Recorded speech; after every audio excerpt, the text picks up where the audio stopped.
ನಮಸ್ಕಾರ. ಮುಖ್ಯಾಂಶಗಳು. ಲೋಕಸಭಾ ಚುನಾವಣಾ ವೆಚ್ಚ ಅಕ್ರಮ ಹಣ ವರ್ಗಾವಣೆ ಕುರಿತು ನಿಗಾ ವಹಿಸಲು ಆಯೋಗ ಕಟ್ಟುನಿಟ್ಟಿನ ಸೂಚನೆ. ಚುನಾವಣಾ ಅಕ್ರಮ ನಾಗರಿಕರು ದೂರು ನೀಡಲು ಸಿ ವಿಜಿಲ್ ಜಾಗೃತಿ ಆಪ್ ಬಿಡುಗಡೆ. ನ್ಯಾಯಯುತ ಮತದಾನಕ್ಕೆ ಅಗತ್ಯ ಕ್ರಮ. ಚುನಾವಣಾಧಿಕಾರಿ ಸಂಜೀವ್ ಕುಮಾರ್. ಜೆಇಎಂ ಭಯೋತ್ಪಾದಕ ಸಂಘಟನೆ ರೂವಾರಿ ಮಸೂದ್ ಅಜರ್ ಆಸ್ತಿ ಮುಟ್ಟುಗೋಲು.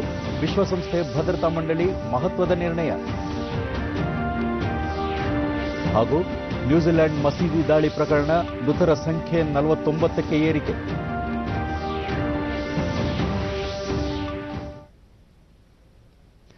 ವಾರ್ತೆಗಳ ವಿವರ. ಚುನಾವಣಾ ಗುಪ್ತಚರ ವಿಭಾಗದ ವಿವಿಧ ಇಲಾಖೆಗಳ ಸಮಿತಿಯ ಮೊದಲ ಸಭೆ ದೆಹಲಿಯ ಕೇಂದ್ರ ಚುನಾವಣಾ ಆಯೋಗದ ಕಚೇರಿಯಲ್ಲಿಂದು ನಡೆಯಿತು.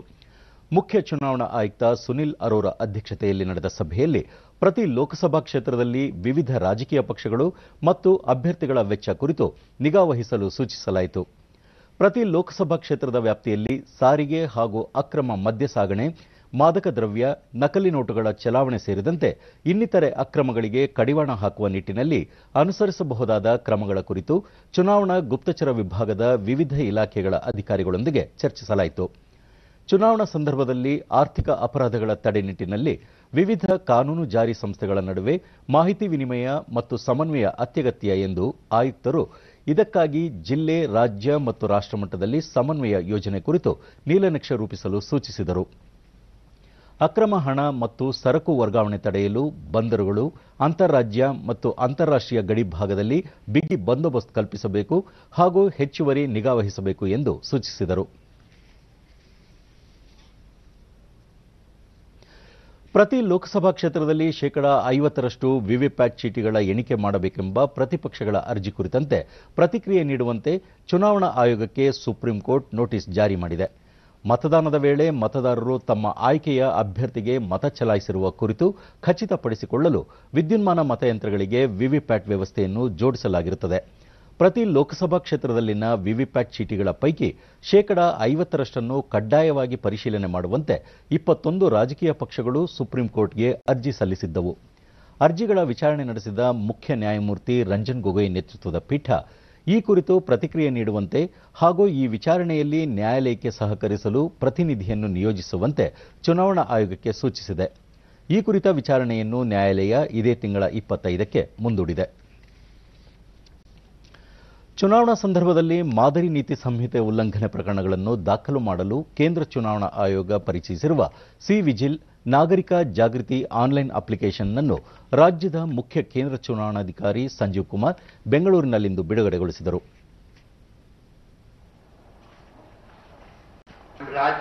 ಬಳಿಕ ನ್ಯಾಯೋಚಿತ ಮತ್ತು ಮುಕ್ತ ಚುನಾವಣೆ ನಡೆಸಲು ನಾಗರಿಕರು ಪ್ರಮುಖ ಪಾತ್ರ ವಹಿಸುವ ನಿಟ್ಟಿನಲ್ಲಿ ಈ ಆಪ್ ಅನ್ನು ದೇಶಾದ್ಯಂತ ಜಾರಿ ತರಲಾಗಿದೆ. ಇದೊಂದು ಜನಸ್ನೇಹಿ ಅಪ್ಲಿಕೇಶನ್ ಆಗಿದೆ ಎಂದು ಹೇಳಿದರು. ನಾಗರಿಕರು ತಮ್ಮ ಕಣ್ಣೆದುರಿಗೆ ಮಾದರಿ ನೀತಿ ಸಂಹಿತೆ ಉಲ್ಲಂಘನೆಯಾಗುತ್ತಿದ್ದರೆ ಕ್ಷಣಾರ್ಧದಲ್ಲಿ ಮೊಬೈಲ್ ನೇರ ಪ್ರಸಾರದ ಮೂಲಕ ದೂರುಗಳನ್ನು ನೀಡಬಹುದು. ಈ ರೀತಿಯ ವರದಿಗೆ ಸಿ ವಿಜಿಲ್ ಅವಕಾಶ ಕಲ್ಪಿಸಲಿದೆ ಎಂದು ವಿವರಿಸಿದರು. ಇದುವರೆಗೂ ರಾಜ್ಯದಲ್ಲಿ ನಾಕಾಬಂದಿ ಮೂಲಕ 54 ಲಕ್ಷ ರೂಪಾಯಿ ನಗದು ಹಣವನ್ನು ವಶಪಡಿಸಿಕೊಳ್ಳಲಾಗಿದೆ. 8.53 ಕೋಟಿ ರೂಪಾಯಿ ಬೆಲೆ ಬಾಳುವ 1,84,000 ಲೀಟರ್ನ ಮದ್ಯ ಹಾಗೂ 650 ಗ್ರಾಂ ಚಿನ್ನ, 10 ಕೆಜಿ ಬೆಳ್ಳಿ ಸೇರಿದಂತೆ ಗೃಹ ಉಪಯೋಗಿ ವಸ್ತುಗಳನ್ನು ವಶಕ್ಕೆ ತೆಗೆದುಕೊಳ್ಳಲಾಗಿದೆ ಎಂದು ಹೇಳಿದರು. ಈಗ ಯೂನಿಫಾರ್ಮ್ ಆಗಿ ಇಡೀ ರಾಷ್ಟ್ರದಲ್ಲಿ ಮತ್ತು ನಮ್ಮ ರಾಜ್ಯದಲ್ಲೂ ಕೂಡ ಎಲ್ಲ 30 ಜಿಲ್ಲೆಗಳಲ್ಲಿ 1950 ಈ ನಂಬರ್ ಟೋಲ್ ಫ್ರೀ ಯೂನಿಫಾರ್ಮ್ ಆಗಿ ಪ್ರತಿಯೊಂದು ಜಿಲ್ಲೆಯಲ್ಲಿ ಆಗಿದೆ. ಜನಸಾಮಾನ್ಯರು ಇದರ ಉಪಯೋಗ ಪಡೆಯಬಹುದು. ಈಗ ಕ್ಯಾಶ್ ಸೀಸರ್ಸ್ 54,22,000 ಮಾಡಿದ್ದಾರೆ ಮತ್ತು ಈಗ ತನಕ ಲಿಕ್ಕರ್ ಸೀಸರ್ 1,84,000 ಲೀಟರ್ ಆಗಿದೆ.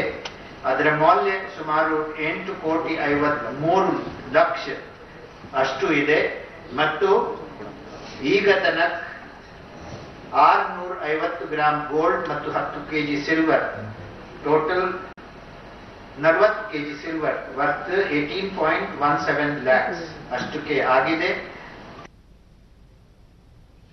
ಬೆಂಗಳೂರಿನ ಕೆಲವು ಅಪಾರ್ಟ್ಮೆಂಟ್ಗಳಲ್ಲಿ ವಾಸವಾಗಿರುವ ಮತದಾರರ ಹೆಸರುಗಳನ್ನು ಉದ್ದೇಶಪೂರ್ವಕವಾಗಿ ಮತದಾರರ ಪಟ್ಟಿಯಿಂದ ಸಾಮೂಹಿಕವಾಗಿ ಕೈಬಿಡಲಾಗುತ್ತಿದ್ದು, ಇದನ್ನು ಕೂಡಲೇ ಸರಿಪಡಿಸಬೇಕೆಂದು ಬಿಜೆಪಿ ಪ್ರಧಾನ ಕಾರ್ಯದರ್ಶಿ ಶಾಸಕ ಸಿಟಿ ರವಿ ನೇತೃತ್ವದ ನಿಯೋಗ ಇಂದು ರಾಜ್ಯ ಮುಖ್ಯ ಚುನಾವಣಾಧಿಕಾರಿ ಸಂಜೀವ್ ಕುಮಾರ್ ಅವರನ್ನು ಭೇಟಿ ಮಾಡಿ ಮನವಿ ಸಲ್ಲಿಸಿದೆ.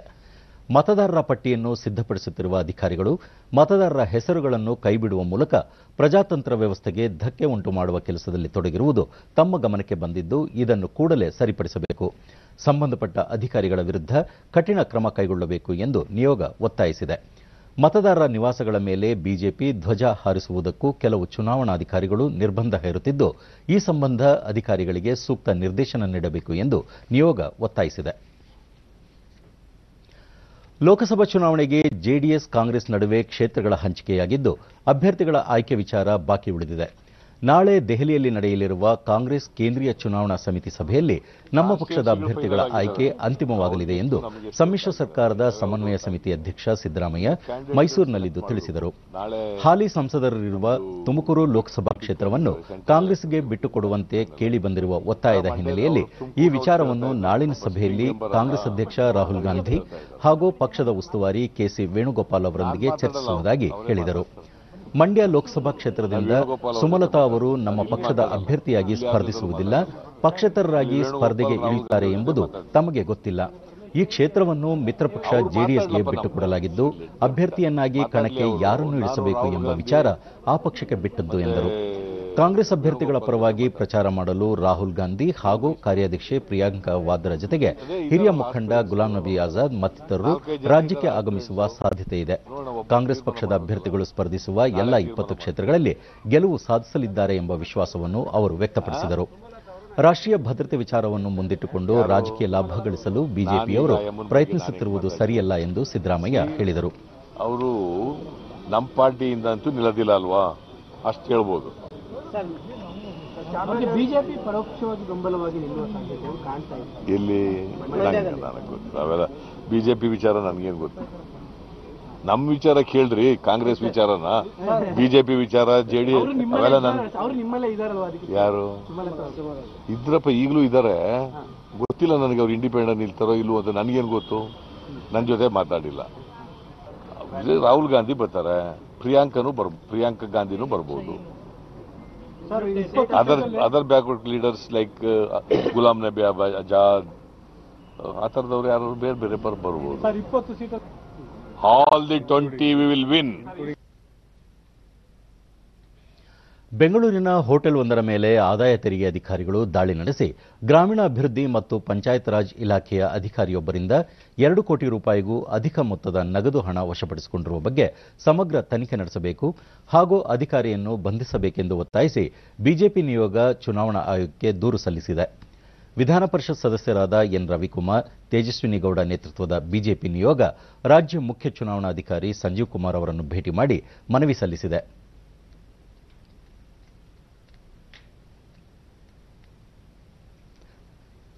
ನಂತರ ರವಿಕುಮಾರ್ ಈ ಹಣದ ಮೂಲ ಮತ್ತು ಯಾರಿಗೆ ಕೊಡಬೇಕೆಂದು ಅಧಿಕಾರಿ ಸಂಗ್ರಹಿಸಿದ್ದರು ಎಂಬ ಬಗ್ಗೆ ತನಿಖೆ ಆಗಬೇಕೆಂದು ಒತ್ತಾಯಿಸಿ ಚುನಾವಣಾಧಿಕಾರಿಗೆ ದೂರು ನೀಡಲಾಗಿದೆ ಎಂದು ಹೇಳಿದರು. अनुप्रिया पटेल मिर्जापुर से चुनावी मैदान में उतरेंगी। दूसरी सीट कौन सी होगी, अभी इस पर सहमति नहीं बनी है।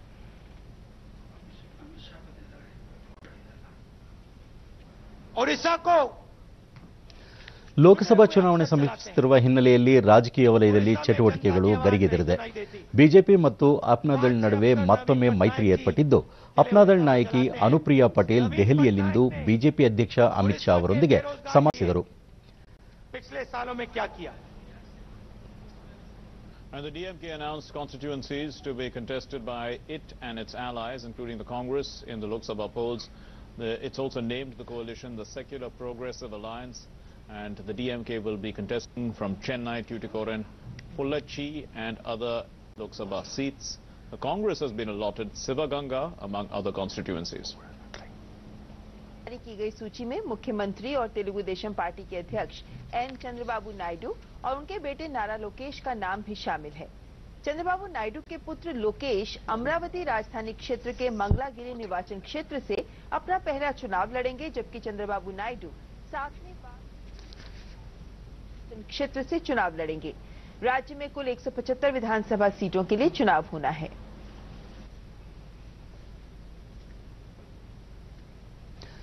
ಮೈಸೂರು ಜಿಲ್ಲೆಯಾದ್ಯಂತ ನಂದಿನಿ ಹಾಲಿನ ಪ್ಯಾಕೆಟ್ಗಳ ಮೇಲೆ ಮತದಾನದ ಬಗ್ಗೆ ಜಾಗೃತಿ ಮೂಡಿಸುವ ಘೋಷವಾಕ್ಯಗಳನ್ನು ಮುದ್ರಿಸುವ ಮೂಲಕ ಜನರ ಗಮನ ಸೆಳೆಯುತ್ತಿದೆ. ಚುನಾವಣಾ ಆಯೋಗ ಮಾರ್ಗದರ್ಶನದಂತೆ ಇಲ್ಲಿನ ಹಾಲಿನ ಪ್ಯಾಕೆಟ್ಗಳ ಮೇಲೆ ನಿಮ್ಮ ಮತ ನಿಮ್ಮ ಹಕ್ಕು, ಮತಪಟ್ಟಿಯಲ್ಲಿ ನಿಮ್ಮ ಹೆಸರನ್ನು ಖಾತರಿಪಡಿಸಿಕೊಳ್ಳಿ ಹಾಗೂ ಚುನಾವಣಾ ದಿನಾಂಕ ಸೇರಿದಂತೆ ಇತರ ಘೋಷವಾಕ್ಯಗಳ ಮುದ್ರಣಕ್ಕೂ ಮೈಸೂರು ಹಾಲು ಉತ್ಪಾದಕರ ಮಹಾಮಂಡಳಿ ಮುಂದಾಗಿದೆ. ಡೈರಿಯ ತಾಂತ್ರಿಕ ವ್ಯವಸ್ಥಾಪಕ HR ರಘು ಚುನಾವಣೆ ಆಯೋಗ ನೀಡುವ ಸಂದೇಶಗಳನ್ನು ಮುದ್ರಣ ಮಾಡಿ ಗ್ರಾಹಕರಿಗೆ ತಲುಪಿಸುವ ಕಾರ್ಯವನ್ನು ಕೈಗೊಳ್ಳಲಾಗಿದೆ ಎಂದು ಹೇಳಿದರು. ಪ್ರತಿನಿತ್ಯ 4.5 ರಿಂದ 5 ಲಕ್ಷ ಪ್ಯಾಕೆಟ್ ಹಾಲು, ಮೊಸರು, ಮಜ್ಜಿಗೆ ಹಾಗೂ ಇತರೆ ಉತ್ಪನ್ನಗಳ ಮೂಲಕ ಈ ಸಂದೇಶ ಜನರಿಗೆ ತಲುಪುತ್ತದೆ ಎಂದರು. ಗ್ರಾಹಕ ಮಹೇಶ್ ನಂದಿನಿ ಹಾಲಿನ ಪ್ಯಾಕೆಟ್ ಮೂಲಕ ಮತದಾನದ ಜಾಗೃತಿ ಮೂಡಿಸುತ್ತಿರುವುದು ಸಂತಸ ತಂದಿದೆ ಎಂದರು. ಕೆಲವಾರು ಕಾರ್ಯಕ್ರಮಗಳನ್ನ ನಾವು ಹಾಕೊಂಡಿದ್ದೀವಿ. ಅಂದ್ರೆ ಈಗ ನಾನು ನಿಮಗೆ ತೋರಿಸ್ದಂಗೆ ನಿಮ್ಮ ಮತ ನಿಮ್ಮ ಹಕ್ಕು ಅಂತ, ಆಮೇಲೆ have you check your voter ID ನಿಮ್ದು ಪ್ರಕಾರ ಇದೆಯಾ ಅನ್ನೋದ್ರ ಬಗ್ಗೆನೂ ನಾವು ಹೇಳಿದ್ದೀವಿ. ಹೀಗೆ ವಿಧವಾದ ಅವರು ನಮಗೆ ಗೈಡ್ಲೈನ್ಸ್ ಪ್ರಕಾರ ಕೊಡ್ತಾ ಇರೋದ್ರ ಪ್ರಕಾರ ನಾವು ಅದನ್ನ ಪಬ್ಲಿಷ್ ಮಾಡ್ತಾ ಹೋಗ್ತಾ ಇದ್ದೀವಿ. ನಾವು ಹೆಚ್ಚಿನ ಸಂಖ್ಯೆಯಲ್ಲಿ ಮತದಾನ ಆಗಲಿ, ಮೈಸೂರು ಜಿಲ್ಲೆಯಲ್ಲಿ ನಮಗೆ ಅತಿ ಹೆಚ್ಚು ಮತದಾನ ಆಗಲಿ ಅನ್ನೋ ಬಗ್ಗೆ ಯಾವ್ಯಾವ ರೀತಿ ನಮ್ಗೆ ಗೈಡ್ಲೈನ್ಸ್ ಕೊಡ್ತಾ ಇದ್ದಾರೆ ಅದ್ರ ಪ್ರಕಾರ ನಾವು ಸಪೋರ್ಟ್ ಮಾಡ್ಕೊಂಡು ಹೋಗ್ತಾ ಇದ್ದೀವಿ. ಇದು ಒಳ್ಳೆ ಅಧ್ಯಯನ ಸರ್. ಇದು ಯಾಕಂದ್ರೆ ಇದು ಡೈಲಿ ಯೂಸ್ ಮಾಡೋದು ನಂದಿನಿ ನೀವು ಹಾಲ್ ಮೇಲೆ ಇದು ಮಾಡ್ತಾರೆ, ಪ್ಯಾಕೆಟ್ ಮೇಲೆ ಅಬ್ಸರ್ವ್ ಮಾಡೋದ್ರಿಂದ ಪ್ರತಿಯೊಬ್ಬರು ಯೂಸ್ ಮಾಡ್ತಾರೆ. ಮತ್ತೆ ಇನ್ಫಾರ್ಮೇಟಿವ್ ಇದ್ದೇ ಇರುತ್ತೆ, ಅವ್ರಿಗೆ ಅವೇರ್ನೆಸ್ ಬರುತ್ತೆ. ವೋಟ್ ಮಾಡಲೇಬೇಕು ಅಂತ, ಮತದಾನ ಆಕ್ಚುಲಿ ನಮ್ಮ ಹಕ್ಕು ಇರುತ್ತೆ. ಅದು ಮಾಡಿದಷ್ಟು ನಮಗೆ ತುಂಬಾ ಯೂಸ್ಫುಲ್. ನಿಮ್ಗೆ ವೀಕೆಂಡ್ ಶನಿವಾರ ಭಾನುವಾರ ಇದ್ದಾಗ ಲಾಂಗ್ ಲೀವ್ ಸಿಕ್ಕರೆ ಏನಾಗುತ್ತೆ, ಕಸ್ಟಮರ್ಸ್ ಮತದಾನ ಮಾಡ್ಬೇಕು ಏನಾಗುತ್ತೆ, ಯೂಶುವಲ್ ಆಗಿ ಎಲ್ಲ ಔಟ್ ಸೈಡ್ ಔಟ್ ಆಗ್ಬಿಡ್ತಾರೆ. ಅವಾಗ ನಂಬರ್ ಆಫ್ ವೋಟಿಂಗ್ ಕಮ್ಮಿ ಆಗುತ್ತೆ. ಸೊ ಇವೆಲ್ಲ ನೀವು ಮಾಡ್ಕೊಂಡಿರೋದ್ರಿಂದ ತುಂಬಾ ಯೂಸ್ಫುಲ್ಲು, ಅನುಕೂಲನೂ ಆಗುತ್ತೆ ಸರ್. ಚುನಾವಣಾ ಆಯೋಗ ಕೈಗೊಂಡಿರುವ ಸುಧಾರಣಾ ಕ್ರಮಗಳಲ್ಲಿ ನಕಲಿ ಮತದಾನ ತಡೆಯಲು ಭಾವಚಿತ್ರ ಸಹಿತ ಮತದಾರರ ಗುರುತಿನ ಚೀಟಿ ಅಥವಾ ಎಪಿಕ್ ಕಾರ್ಡ್ ಹಾಜರುಪಡಿಸುವುದನ್ನು ಕಡ್ಡಾಯಗೊಳಿಸಿರುವುದು ಒಂದಾಗಿದೆ.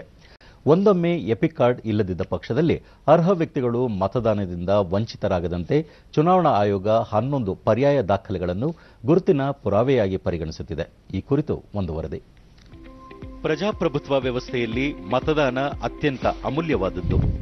ಮತದಾನದಿಂದ ದೂರ ಉಳಿಯದೆ ತಮ್ಮ ಹಕ್ಕು ಚಲಾಯಿಸುವುದು ಪ್ರತಿಯೊಬ್ಬ ಮತದಾರರ ಆದ್ಯ ಕರ್ತವ್ಯ. ಚುನಾವಣಾ ಆಯೋಗ ಮುಕ್ತ, ನ್ಯಾಯಸಮ್ಮತ ಮತ್ತು ಪಾರದರ್ಶಕವಾಗಿ ಚುನಾವಣಾ ಪ್ರಕ್ರಿಯೆ ನಡೆಸಲು ಹಲವು ಸುಧಾರಣಾ ಕ್ರಮಗಳನ್ನು ಕೈಗೊಂಡಿದೆ. ನಕಲಿ ಮತದಾನ ತಡೆ ಮತ್ತು ಅರ್ಹ ಮತದಾರರು ತಮ್ಮ ಹಕ್ಕು ಚಲಾವಣೆಯಿಂದ ವಂಚಿತರಾಗದಂತೆ ಎಚ್ಚರ ವಹಿಸಿರುವ ಚುನಾವಣಾ ಆಯೋಗ ಭಾವಚಿತ್ರ ಸಹಿತ ಮತದಾರರ ಗುರುತಿನ ಚೀಟಿಯನ್ನು ಬಹುತೇಕ ಎಲ್ಲಾ ಮತದಾರರಿಗೆ ವಿತರಿಸಿದೆ. ಈಗ ಎಲ್ಲ ಕಡೆ ಫೋಟೋ ಎಲೆಕ್ಟೋರಲ್ ರೋಲ್ಸ್ ಆಗಿದೆ, ಆಲ್ಮೋಸ್ಟ್ 99.99%. ಈಗ ಎಲೆಕ್ಟರ್ಸ್ ಫೋಟೋ ಐಡೆಂಟಿಟಿ ಕಾರ್ಡ್ ಕೂಡ 100% ವಿತರಿಸಲಾಗಿದೆ. ಈಗ ಹೊಸದಾಗಿ ಯಾವುದು ನಾವು 3.5 ಲಕ್ಷ ಈಗ ಅಪ್ರೂವ್ ಮಾಡ್ತಾ ಇದ್ದೀವಿ. ಆಫ್ಟರ್ ಸ್ಪೆಷಲ್ ಸಮರಿ ರಿವಿಷನ್ ಅದು ಈಗ ಡಿಸ್ಟ್ರಿಬ್ಯೂಷನ್ ನಡ್ತಾ ಇದೆ. ಆದಾಗ್ಯೂ ಕೆಲವರು ತಮ್ಮ ಬಳಿ ಭಾವಚಿತ್ರ ಸಹಿತವಾದ ಮತದಾರರ ಗುರುತಿನ ಚೀಟಿ ಇಲ್ಲ ಅಥವಾ ಈ ಕ್ಷಣದಲ್ಲಿ ಕೈಗೆ ಸಿಗುತ್ತಿಲ್ಲ, ಏನು ಮಾಡುವುದು ಎಂಬ ಅಳಲು ತೋಡಿಕೊಳ್ಳುತ್ತಾರೆ. ಹೀಗಾಗಿಯೇ ಚುನಾವಣಾ ಆಯೋಗ ಮತದಾರರ ಪಟ್ಟಿಯಲ್ಲಿ ಹೆಸರು ಇರುವ ಅರ್ಹ ಮತದಾರರಿಗೆ ಆಧಾರ್ ಕಾರ್ಡ್, ಮನ್ರೇಗಾ ಉದ್ಯೋಗ ಚೀಟಿ, ಬ್ಯಾಂಕ್ ಅಥವಾ ಅಂಚೆ ಕಚೇರಿ ನೀಡಿರುವ ಭಾವಚಿತ್ರ ಸಹಿತ ಪಾಸ್ ಪುಸ್ತಕ ಇತ್ಯಾದಿ 11 ಉಲ್ಲೇಖಿತ ದಾಖಲೆಗಳ ಪೈಕಿ ಯಾವುದಾದರೂ ಒಂದು ಭಾವಚಿತ್ರವಿರುವ ಗುರುತಿನ ಚೀಟಿಯನ್ನು ಮತಗಟ್ಟೆಯಲ್ಲಿ ಗುರುತಿನ ಪುರಾವೆಯಾಗಿ ತೋರಿಸಿ ತಮ್ಮ ಹಕ್ಕು ಚಲಾಯಿಸಲು ಅವಕಾಶ ನೀಡಿದೆ. ವಾರ್ಡ್ ಸಂಖ್ಯೆ, ಮತಗಟ್ಟೆ ಸಂಖ್ಯೆ, ಮತಗಟ್ಟೆ ಕೇಂದ್ರದ ವಿವರ ಒಳಗೊಂಡ ಮತದಾರರ ಪಟ್ಟಿಯಲ್ಲಿರುವ ಭಾವಚಿತ್ರ ಸಹಿತ ಸ್ಲಿಪ್ ಅನ್ನು ಗುರುತಿನ ಪುರಾವೆಯಾಗಿ ಬಳಸಿ ಮತ ಚಲಾಯಿಸಲು ಅವಕಾಶವಿಲ್ಲ. ಆದರೆ ಮತದಾರರ ಪಟ್ಟಿಯಲ್ಲಿ ಹೆಸರಿದ್ದು ಗುರುತಿನ ಚೀಟಿ ಇಲ್ಲದ ಮತದಾರರು ಆಧಾರ್ ಕಾರ್ಡ್, ಮನ್ರೇಗಾ ಉದ್ಯೋಗ ಚೀಟಿ, ಬ್ಯಾಂಕ್, ಅಂಚೆ ಕಚೇರಿ ನೀಡಿರುವ ಭಾವಚಿತ್ರ ಸಹಿತ ಪಾಸ್ ಪುಸ್ತಕ, ವಾಹನ ಚಾಲನೆ ಪರವಾನಗಿ, ಕೇಂದ್ರ, ರಾಜ್ಯ ಸರ್ಕಾರ, ಸಾರ್ವಜನಿಕ ವಲಯದ ಮತ್ತು ಸರ್ಕಾರಿ ಸ್ವಾಮ್ಯದ ಸಂಸ್ಥೆಗಳ ಉದ್ಯೋಗಿಗಳಿಗೆ ನೀಡಲಾಗಿರುವ ಗುರುತಿನ ಚೀಟಿಗಳು, ಪ್ಯಾನ್ ಕಾರ್ಡ್, ಪಾಸ್ಪೋರ್ಟ್, ಭಾವಚಿತ್ರ ಸಹಿತ ಪಿಂಚಣಿ ದಾಖಲೆ, ರಾಷ್ಟ್ರೀಯ ಜನಸಂಖ್ಯಾ ರಿಜಿಸ್ಟರ್ ಅಡಿಯಲ್ಲಿ ಭಾರತದ ನೋಂದಣಿ ಮಹಾನಿರ್ದೇಶಕರ ಪರವಾಗಿ ನೀಡಲಾಗಿರುವ ಸ್ಮಾರ್ಟ್ ಕಾರ್ಡ್, ಕಾರ್ಮಿಕ ಸಚಿವಾಲಯದ ಯೋಜನೆಯಡಿಯಲ್ಲಿ ನೀಡಿರುವ ಆರೋಗ್ಯ ವಿಮೆಯ ಸ್ಮಾರ್ಟ್ ಕಾರ್ಡ್ಗಳನ್ನು ಗುರುತಿನ ಪುರಾವೆಯಾಗಿ ಬಳಸಬಹುದಾಗಿದೆ. ಸಾಗರೋತ್ತರ ಮತದಾರರು ಮತಗಟ್ಟೆಯಲ್ಲಿ ತಮ್ಮ ಗುರುತಿನ ಚೀಟಿಯಾಗಿ ಮೂಲ ಪಾಸ್ಪೋರ್ಟ್ ಅನ್ನು ಮಾತ್ರವೇ ಒದಗಿಸಬೇಕು ಎಂದು ಚುನಾವಣಾ ಆಯೋಗ ಸ್ಪಷ್ಟಪಡಿಸಿದೆ. EPIC card is not essential for voting. ಅಂದ್ರೆ ಎಪಿಕ್ ಕಾರ್ಡ್ ಇಲ್ಲದು ಕೂಡ ವೋಟರ್ಸ್ ಲಿಸ್ಟ್ ದಲ್ಲಿ ಹೆಸರು ಇರಬೇಕು. ಅದು ಮುಖ್ಯವಾದದ್ದು. ವೋಟರ್ಸ್ ಲಿಸ್ಟ್ ದಲ್ಲಿ ಹೆಸರು ಇರಬೇಕು. ವೋಟರ್ಸ್ ಲಿಸ್ಟ್ ದಲ್ಲಿ ಹೆಸರು ಇದ್ರೆ 11 ಡಾಕ್ಯುಮೆಂಟ್ಸ್ ಇದೆ, ಅದು ಬಳಸಬಹುದು. Passports, driving licence, service identity card with photograph issued to employees by various government and public sector etc.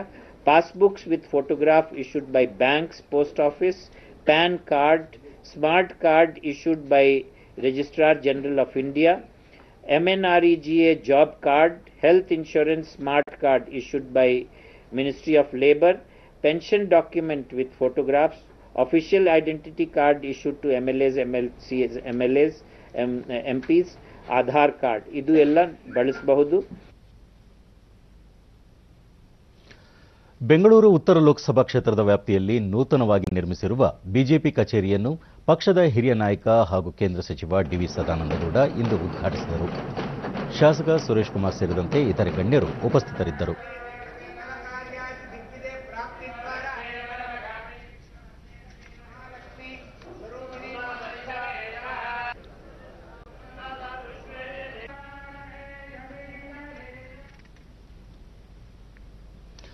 Jaish A Mohammed ಭಯೋತ್ಪಾದಕ ಸಂಘಟನೆಯ ಮುಖ್ಯಸ್ಥ ಮಸೂದ್ ಅಜರ್ಗೆ ಸಂಬಂಧಿಸಿದ ಆಸ್ತಿ ಮುಟ್ಟುಗೋಲು ಹಾಗೂ ಪ್ರಯಾಣ ನಿರ್ಬಂಧಕ್ಕೆ ವಿಶ್ವಸಂಸ್ಥೆ ಭದ್ರತಾ ಮಂಡಳಿ ನಿರ್ಣಯಿಸಿದೆ. ಜಾಗತಿಕ ಮಟ್ಟದಲ್ಲಿ ಇದೊಂದು ಮಹತ್ವದ ನಿರ್ಧಾರವಾಗಿದ್ದು, ಮಸೂದ್ ಅಜರ್ಗೆ ಸಂಬಂಧಿಸಿದ ಫ್ರಾನ್ಸ್ನಲ್ಲಿರುವ ಆಸ್ತಿಗಳನ್ನು ಮುಟ್ಟುಗೋಲು ಹಾಕಲು ಅಲ್ಲಿನ ಸರ್ಕಾರ ಮುಂದಾಗಿದೆ. ಇದಲ್ಲದೆ ಮಸೂದ್ ಅಜರ್ನನ್ನು ಜಾಗತಿಕ ಭಯೋತ್ಪಾದಕ ಎಂದು ಘೋಷಿಸುವಂತೆ ವಿಶ್ವಸಂಸ್ಥೆ ಭದ್ರತಾ ಮಂಡಳಿ ಮೇಲೆ ಒತ್ತಡ ಮುಂದುವರೆಸಿರುವ ಫ್ರಾನ್ಸ್ ಆರ್ಥಿಕ ದಿಗ್ಬಂಧನ ವಿಷಯಕ್ಕೆ ಸಂಬಂಧಿಸಿದಂತೆ ಯುರೋಪಿನ ಪಾಲುದಾರ ರಾಷ್ಟ್ರಗಳೊಂದಿಗೆ ಪ್ರಸ್ತಾವ ಸಲ್ಲಿಸುವುದಾಗಿ ತಿಳಿಸಿದೆ. ಈ ಮಧ್ಯೆ ಭಾರತ ಮಸೂದ್ ಅಜರ್ ವಿರುದ್ಧ ಫ್ರಾನ್ಸ್ ಕೈಗೊಂಡಿರುವ ಕ್ರಮವನ್ನು ಸ್ವಾಗತಿಸಿದೆ. ವಿದೇಶಾಂಗ ಸಚಿವೆ ಸುಷ್ಮಾ ಸ್ವರಾಜ್ ಭಯೋತ್ಪಾದಕ ಮಸೂದ್ ಅಜರ್ನನ್ನು ಜಾಗತಿಕ ಭಯೋತ್ಪಾದಕ ಎಂದು ವಿಶ್ವಸಂಸ್ಥೆ ಭದ್ರತಾ ಮಂಡಳಿ ಘೋಷಿಸಲು ಇದುವರೆಗೆ 4 ಬಾರಿ ಪ್ರಸ್ತಾವ ಮಂಡನೆಯಾಗಿದ್ದು, 2009ರಲ್ಲಿ ಕೇವಲ ಭಾರತ ಪ್ರಸ್ತಾವ ಸಲ್ಲಿಸಿತು. 2016ರಲ್ಲಿ ಭಾರತದ ಪ್ರಸ್ತಾವಕ್ಕೆ ಅಮೆರಿಕ, ಫ್ರಾನ್ಸ್ ಮತ್ತು ಯುನೈಟೆಡ್ ಕಿಂಗ್ಡಮ್ ಬೆಂಬಲ ನೀಡಿದ್ದವು.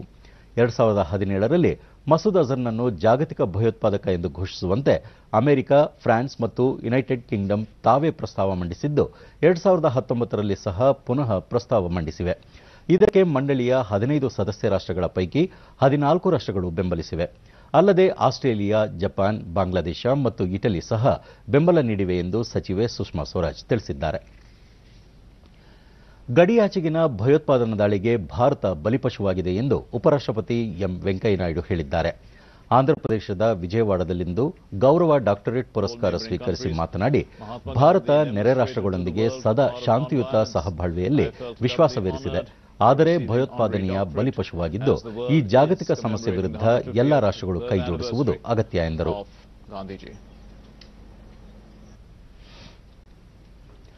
ರಾಷ್ಟ್ರಪತಿ ರಾಮನಾಥ್ ಕೋವಿಂದ್ 10ನೇ ರಾಷ್ಟ್ರೀಯ ಮೌಲಿಕ ನಾವೀನ್ಯತಾ ಪುರಸ್ಕಾರ ಪ್ರದಾನ ಸಮಾರಂಭಕ್ಕೆ ಗುಜರಾತ್ನ ಗಾಂಧಿನಗರದಲ್ಲಿಂದು ಚಾಲನೆ ನೀಡಿದರು. ಬಳಿಕ ನಾವೀನ್ಯತೆ ಕುರಿತು ವಸ್ತು ಪ್ರದರ್ಶನ ವೀಕ್ಷಿಸಿದರು.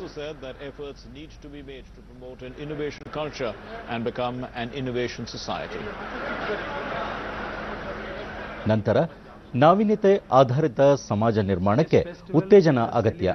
ಗ್ರಾಮ ಸ್ವರಾಜ್ ಪರಿಕಲ್ಪನೆ ಪ್ರಚುರಪಡಿಸಿದ ಮಹಾತ್ಮ ಗಾಂಧಿಯವರ ತವರು ನೆಲದಲ್ಲಿ ಈ ಪ್ರಶಸ್ತಿ ಪ್ರದಾನ ಸಮಾರಂಭ ನಡೆಯುತ್ತಿರುವುದು ವಿಶೇಷ. ರಾಷ್ಟ್ರಪತಿ ಭವನದಲ್ಲಿ ನಡೆಯುತ್ತಿದ್ದ ಕಾರ್ಯಕ್ರಮವನ್ನು ಜನರ ಬಳಿಗೆ ಕೊಂಡೊಯ್ಯಲಾಗಿದೆ ಎಂದರು.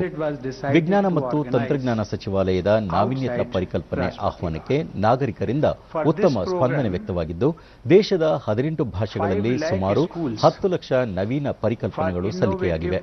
ಈ ಪೈಕಿ 1 ಲಕ್ಷ ಪರಿಕಲ್ಪನೆಗಳಿಗೆ ತಲಾ 10,000 ರೂಪಾಯಿ ನಗದು ಬಹುಮಾನ ನೀಡಲಾಗಿದೆ. ಇವುಗಳಲ್ಲಿ 800 ಪರಿಕಲ್ಪನೆಗಳನ್ನು ದೆಹಲಿಯಲ್ಲಿ ಪ್ರದರ್ಶಿಸಲಾಗುವುದು ಎಂದರು. ರಾಷ್ಟ್ರೀಯ ನಾವೀನ್ಯತಾ ಪ್ರತಿಷ್ಠಾನ ಎನ್ಐಎಫ್ ಬೇರು ಮಟ್ಟದಲ್ಲಿ ತಂತ್ರಜ್ಞಾನ ನಾವೀನ್ಯತೆಗೆ ಉತ್ತಮ ಕೊಡುಗೆ ನೀಡುತ್ತಿದೆ ಎಂದು ಅವರು ಶ್ಲಾಘಿಸಿದರು. And out of those 10 lakhs, top 1 lakh ideas were selected who were awarded a cash prize of rupees 10,000 to make the models. Now, out of that, top 800 ideas were demonstrated in Delhi. And these, the awardees, they have been selected, they are the best, they have been found the best innovators. Participants at this festival come from different parts of India. Clearly, the spirit of innovation is noticeable all across our country. This is a welcome trend. ಜಗತ್ತಿನ ಅತಿದೊಡ್ಡ ಪ್ರಜಾಸತ್ತಾತ್ಮಕ ರಾಷ್ಟ್ರವಾದ ಭಾರತ ಈ ಬಾರಿ ಸಮರ್ಥ ನಾಯಕತ್ವ ಅಥವಾ ಕುಟುಂಬ ರಾಜಕಾರಣ ನಡುವೆ ಉತ್ತಮ ಆಯ್ಕೆ ಮಾಡುವ ವಿಶ್ವಾಸವಿದೆ ಎಂದು ಕೇಂದ್ರ ಹಣಕಾಸು ಸಚಿವ ಹಾಗೂ ಬಿಜೆಪಿ ನಾಯಕ ಅರುಣ್ ಜೇಟ್ಲಿ ಹೇಳಿದ್ದಾರೆ. ಸರಣಿ ಟ್ವೀಟ್ ಮಾಡಿರುವ ಅವರು, ಕಾಂಗ್ರೆಸ್ ಪಕ್ಷದಲ್ಲಿ ಕೌಟುಂಬಿಕ ಆಡಳಿತ ಪರಂಪರೆಯನ್ನು ಜವಾಹರಲಾಲ್ ನೆಹರು ಹುಟ್ಟುಹಾಕಿದ್ದು, ಪಕ್ಷದ ಹಿರಿಯ ಮತ್ತು ಅನುಭವಿ ನಾಯಕರನ್ನು ಕಡೆಗಣಿಸಿ ತಮ್ಮ ಪುತ್ರಿಯನ್ನು ಉತ್ತರಾಧಿಕಾರಿಯಾಗಿ ಬೆಳೆಸಿದರು. ಇಂತಹ ವಂಶವಾಹಿ ಪಕ್ಷಗಳು ಭಾರೀ ಭ್ರಷ್ಟವಾಗಿದ್ದು, ತಮ್ಮ ಅಸ್ತಿತ್ವವಷ್ಟೇ ಅವುಗಳ ಗುರಿಯಾಗಿರುತ್ತದೆ. ಬಿಜೆಪಿ ಮತ್ತು ಎಡಪಕ್ಷಗಳು ಮಾತ್ರ ವಂಶವಾಹಿ ಆಡಳಿತದಿಂದ ಹೊರತಾಗಿದ್ದು, ಮತದಾರರು ಕುಟುಂಬಾಧಾರಿತ ಪಕ್ಷಗಳನ್ನು ತೊಡೆದುಹಾಕಿ ಅರ್ಹತೆ ಮತ್ತು ಸ್ಪರ್ಧಾತ್ಮಕತೆ ಮಾನದಂಡದ ಆಧಾರದಲ್ಲಿ ನಾಯಕರನ್ನು ಆಯ್ಕೆ ಮಾಡಿದಾಗ ಮಾತ್ರ ಪ್ರಜಾತಂತ್ರ ಬಲಗೊಳ್ಳುತ್ತದೆ ಎಂದು ಜೇಟ್ಲಿ ಟ್ವೀಟ್ ಮಾಡಿದ್ದಾರೆ. 2014ರ ಸಾರ್ವತ್ರಿಕ ಚುನಾವಣೆಯಲ್ಲಿ ಕುಟುಂಬ ಮತ್ತು ಜಾತಿ ಆಧಾರಿತ ಪಕ್ಷಗಳಿಗೆ ಮತದಾರರು ಭಾರೀ ಹೊಡೆತ ನೀಡಿದ್ದು, 2019ರಲ್ಲೂ ಇದು ಪುನರಾವರ್ತನೆಯಾಗುವ ವಿಶ್ವಾಸವಿದೆ ಎಂದು ಅವರು ತಿಳಿಸಿದ್ದಾರೆ. ಶೀಘ್ರವೇ ಭಾರತ ಪ್ರಧಾನಿ ನರೇಂದ್ರ ಮೋದಿ ನೇತೃತ್ವದಲ್ಲಿ ಜಾಗತಿಕವಾಗಿ 5ನೇ ಬೃಹತ್ ಆರ್ಥಿಕತೆಯ ರಾಷ್ಟ್ರವಾಗಲಿದೆ ಎಂದು ಜೇಟ್ಲಿ ಟ್ವೀಟ್ ಮಾಡಿದ್ದಾರೆ. ದೇಶದ ಚಿತ್ರೋದ್ಯಮ ಜಗತ್ತಿನಲ್ಲೇ ಬೃಹತ್ತಾಗಿದ್ದು, ಉದ್ಯೋಗಾವಕಾಶ ಸೃಷ್ಟಿ ಮತ್ತು ತೆರಿಗೆ ಆದಾಯ ಸಂಗ್ರಹಣೆಯಲ್ಲಿ ಮಹತ್ವದ ಕೊಡುಗೆ ನೀಡುತ್ತಿದೆ ಎಂದು ವಾರ್ತಾ ಮತ್ತು ಪ್ರಸಾರ ಖಾತೆ ಕಾರ್ಯದರ್ಶಿ ಅಮಿತ್ ಖರೆ ಹೇಳಿದ್ದಾರೆ. ಮುಂಬೈನಲ್ಲಿ ಫಿಕಿ ಫ್ರೇಮ್ಸ್ ವಾರ್ಷಿಕ ಸಮ್ಮೇಳನ ಸಂದರ್ಭದಲ್ಲಿ ಡಿಡಿ ನ್ಯೂಸ್ನೊಂದಿಗೆ ಮಾತನಾಡಿದ ಅವರು, ದೇಶದಲ್ಲಿ ವಾರ್ಷಿಕ 2,000ಕ್ಕೂ ಹೆಚ್ಚಿನ ಚಿತ್ರಗಳು ವಿವಿಧ ಭಾಷೆಗಳಲ್ಲಿ ನಿರ್ಮಾಣಗೊಳ್ಳುತ್ತಿದ್ದು, 2018ರಲ್ಲಿ ಈ ಉದ್ಯಮ ಶೇಕಡಾ 13.98ರಷ್ಟು ಅಭಿವೃದ್ಧಿ ಸಾಧಿಸಿದೆ. ಉದ್ಯೋಗ ಸೃಷ್ಟಿ ಜೊತೆಗೆ ಮನರಂಜನಾ ತೆರಿಗೆ ಮತ್ತು ಜಿಎಸ್ಟಿ ಸಂಗ್ರಹದಲ್ಲಿ ಉತ್ತಮ ಕೊಡುಗೆ ನೀಡುತ್ತಿದೆ ಎಂದರು. ಪ್ರಸಾರ ಭಾರತಿ ಮುಖ್ಯ ಕಾರ್ಯನಿರ್ವಹಣಾಧಿಕಾರಿ ಶಶಿಶೇಖರ್ ವೆಂಪತಿ ಉತ್ತಮ ಚಲನಚಿತ್ರಗಳ ಕುರಿತು ಜನಜಾಗೃತಿ ಮತ್ತು ಅರಿವು ಮೂಡಿಸುವುದು ಅಗತ್ಯ ಎಂದರು. 13.9% इसकी ग्रोथ है. एक चैंपियन सेक्टर के रूप में हम लोगों ने इसको माना है. हमारा जो सोशल मीडिया प्रेजेंस है, डिजिटल मीडिया प्रेजेंस है, इसको और इफेक्टिव बनाना पड़ेगा. हमें एंगेज करना होगा ऑडियंसेस को, बोथ ऑन क्या फैक्चुअल रिकॉर्ड है, क्या ट्रूथ है, उसको एडवांस करने में, और दूसरा अवेयरनेस और एजुकेशन बढ़ाने में कि किस तरह से आप फेक न्यूज को स्पॉट कर सकते हैं, किस तरह के वेबसाइट पे आप जाकर वेरीफाई कर सकते हैं, वैलिडेट कर सकते हैं. देखिए, दो चीजें हमें करना बहुत जरूरी है. एक तो जो इलेक्शन प्रोसेस है, इस पे लोगों को अवेयर करवाना, उनके क्या हक है, कहाँ उनका रजिस्ट्रेशन है, किस तरह से वोट डाला जाता है, किस तरह से वोटर रोल को वेरीफाई किया जाता है. दूसरा है कि टू मेक श्योर दैट जो एक्चुअल फैक्चुअल चीजें जैसे रिजल्ट्स आने के पहले, to make sure that we put out the information timely and accurately without getting into this race of who is first. Bengaluru ವೈದ್ಯಕೀಯ ಕಾಲೇಜು ಮತ್ತು ಸಂಶೋಧನಾ ಸಂಸ್ಥೆ ಬಿಎಂಸಿಆರ್ಐನ ಘಟಿಕೋತ್ಸವ ಕಾರ್ಯಕ್ರಮ ಬೆಂಗಳೂರಿನಲ್ಲಿಂದು ನಡೆಯಿತು. ವಿವಿಧ ವಿಷಯಗಳಲ್ಲಿ ಅತಿ ಹೆಚ್ಚು ಅಂಕಗಳನ್ನು ಪಡೆದ ವಿದ್ಯಾರ್ಥಿಗಳಿಗೆ ಚಿನ್ನದ ಪದಕ ಹಾಗೂ ಇತರೆ ವಿದ್ಯಾರ್ಥಿಗಳಿಗೆ ಪದವಿ ಪ್ರದಾನ ಮಾಡಲಾಯಿತು.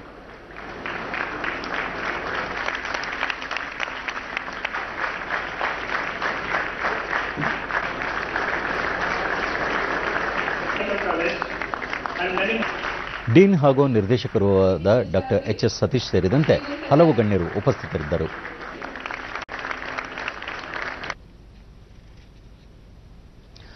ವಿಶ್ವೇಶ್ವರಯ್ಯ ಕೈಗಾರಿಕೆ ಮತ್ತು ತಾಂತ್ರಿಕ ಮ್ಯೂಸಿಯಂ ವತಿಯಿಂದ ಬೆಂಗಳೂರಿನಲ್ಲಿ ಇಂದಿನಿಂದ ಇದೇ 17ರವರೆಗೆ ಎಂಜಿನಿಯರ್ ಫೆಸ್ಟ್ ಕಾರ್ಯಕ್ರಮವನ್ನು ಹಮ್ಮಿಕೊಳ್ಳಲಾಗಿದೆ.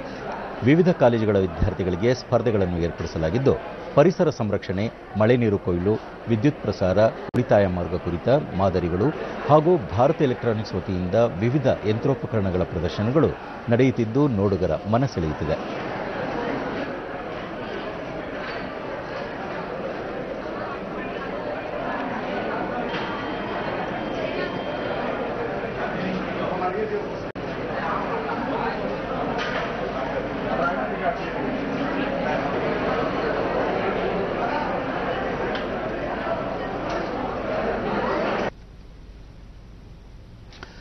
ನ್ಯೂಜಿಲೆಂಡ್ನ ಕ್ರೈಸ್ಟ್ ಚರ್ಚ್ ನಗರದಲ್ಲಿನ 2 ಮಸೀದಿಗಳ ಬಳಿ ದುಷ್ಕರ್ಮಿಯಿಂದ ನಡೆದ ಗುಂಡಿನ ದಾಳಿಯಲ್ಲಿ ಮೃತರ ಸಂಖ್ಯೆ 49ಕ್ಕೆ ಏರಿದೆ.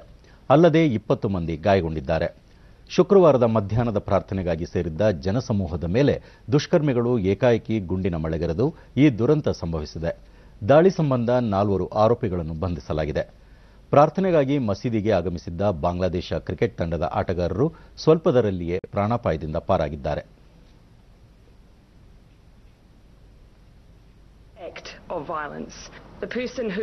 ನ್ಯೂಜಿಲೆಂಡ್ ಪ್ರಧಾನಿ ಜೆಸಿಂಡಾ ಆರ್ಡೆನ್ ಘಟನೆಗೆ ತೀವ್ರ ಆಘಾತ ವ್ಯಕ್ತಪಡಿಸಿದ್ದು, ನ್ಯೂಜಿಲೆಂಡ್ ಇತಿಹಾಸದಲ್ಲೇ ಇದೊಂದು ಕರಾಳ ದಿನವಾಗಿದೆ.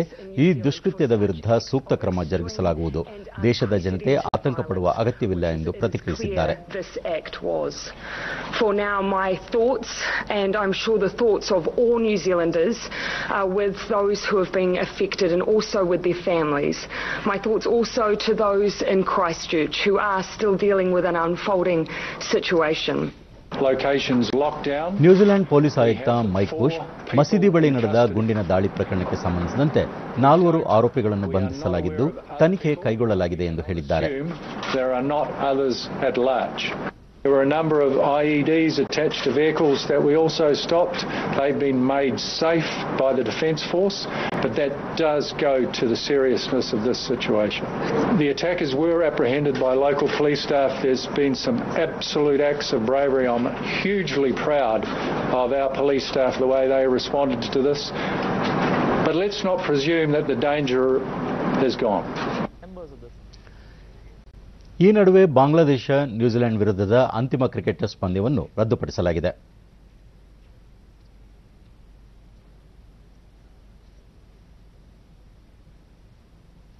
ನ್ಯೂಜಿಲೆಂಡ್ನ ವೆಲ್ಲಿಂಗ್ಟನ್ನಲ್ಲಿರುವ ಭಾರತೀಯ ಹೈಕಮಿಷನ್ ದಾಳಿಗೆ ದಿಗ್ಭ್ರಮೆ ವ್ಯಕ್ತಪಡಿಸಿದ್ದು, ಭಾರತೀಯರ ಅನುಕೂಲಕ್ಕಾಗಿ ಸಹಾಯವಾಣಿ ಸಂಖ್ಯೆ 0218038999 ಅಥವಾ 0218500033 ಆರಂಭಿಸಿದೆ.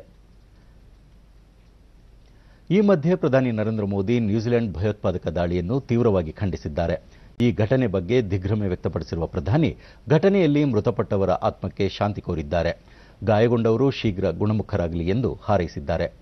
ಈ ಸಂಬಂಧ ನ್ಯೂಜಿಲೆಂಡ್ ಪ್ರಧಾನಿಗೆ ಪತ್ರ ಬರೆದಿರುವ ನರೇಂದ್ರ ಮೋದಿ ಇಂತಹ ಕಷ್ಟಕಾಲದಲ್ಲಿ ಭಾರತ ನಿಮ್ಮೊಂದಿಗೆ ನಿಲ್ಲುತ್ತದೆ ಎಂದು ಭರವಸೆ ನೀಡಿದ್ದಾರೆ. ಬ್ಯಾಸಲ್ನಲ್ಲಿ ನಡೆಯುತ್ತಿರುವ ಸ್ವಿಸ್ ಓಪನ್ ಬ್ಯಾಡ್ಮಿಂಟನ್ ಟೂರ್ನಿಯಲ್ಲಿ ಭಾರತದ 9 ಶಟ್ಲರ್ಗಳು ಕ್ವಾರ್ಟರ್ ಫೈನಲ್ಸ್ ಪ್ರವೇಶಿಸಿದ್ದಾರೆ.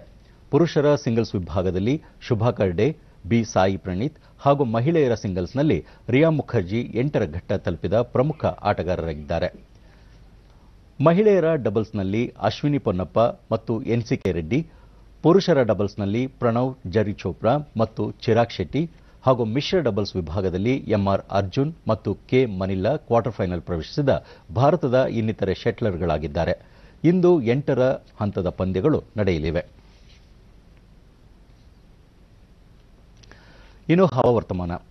ರಾಜ್ಯಾದ್ಯಂತ ಒಣಹವೆ ಮುಂದುವರೆದಿದೆ. ಬಳ್ಳಾರಿಯಲ್ಲಿ ಗರಿಷ್ಠ 40 ಡಿಗ್ರಿ ಸೆಲ್ಸಿಯಸ್, ಮೈಸೂರಿನಲ್ಲಿ ಕನಿಷ್ಠ 15.3 ಡಿಗ್ರಿ ಸೆಲ್ಸಿಯಸ್ ತಾಪಮಾನ ದಾಖಲಾಗಿದೆ. ಮುನ್ಸೂಚನೆಯಂತೆ ರಾಜ್ಯಾದ್ಯಂತ ಒಣಹವೆ ಮುಂದುವರಿಯುವ ಸಂಭವ. ಬೆಂಗಳೂರು ಹಾಗೂ ಸುತ್ತಮುತ್ತ ಶುಭ್ರ ಆಕಾಶ, ಗರಿಷ್ಠ 34, ಕನಿಷ್ಠ 20 ಡಿಗ್ರಿ ಸೆಲ್ಸಿಯಸ್ ತಾಪಮಾನ ದಾಖಲು ಸಾಧ್ಯತೆ.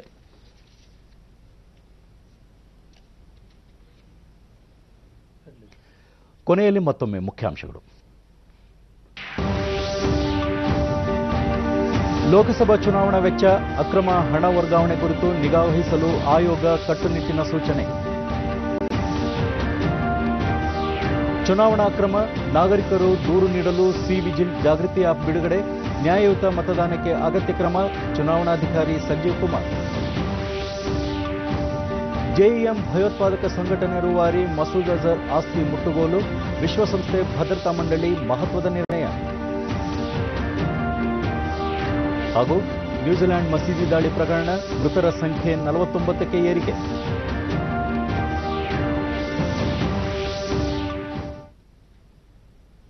ನಮ್ಮ ಮುಂದಿನ ವಾರ್ತಾ ಪ್ರಸಾರ ರಾತ್ರಿ 9 ಗಂಟೆಗೆ ಚಂದನದಲ್ಲಿ. ನಮಸ್ಕಾರ.